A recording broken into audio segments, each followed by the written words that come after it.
Avec l'offre que le PSG va lui proposer, évidemment qu'il va jamais partir. Et c'est pas le seul dans ce cas-là, je vous explique tout de suite. Avec la saison XXL que vient de faire le PSG, que ce soit d'un point de vue collectif ou individuel, vous vous doutez bien que les statuts vont changer pour certains. Notamment Bradley Barcola qui aujourd'hui n'est même pas dans le top 10 des salaires du club. Mais c'est inenvisageable qu'il parte cet été, c'est impossible. Et justement, il va y avoir un changement de statut. Le club entend le prolonger et des discussions sont en cours. Il pourrait viser un top 5 des salaires du club. Donc là, il passerait totalement dans une autre dimension.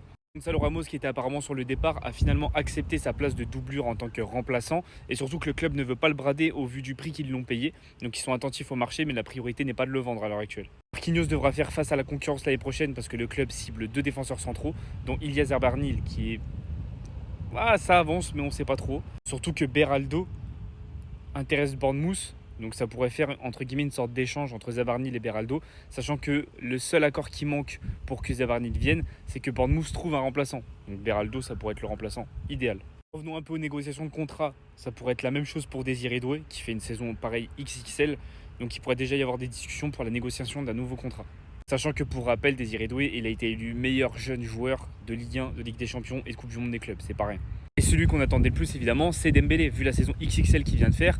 Homme fort du Paris Saint-Germain, des trophées collectifs, des accomplissements individuels qui vont arriver avec le Ballon d'Or. Il pourrait être classé dans le top 5 mondial des meilleurs salaires de footballeurs. Alors que dites-vous, il y a des gros prétendants, hein, les Messi, les Ronaldo, les joueurs en Arabie Saoudite, etc. Donc à mon avis, ça va être un sacré contrat qu'ils vont lui proposer s'il remporte le Ballon d'Or. Ça va être quelque chose.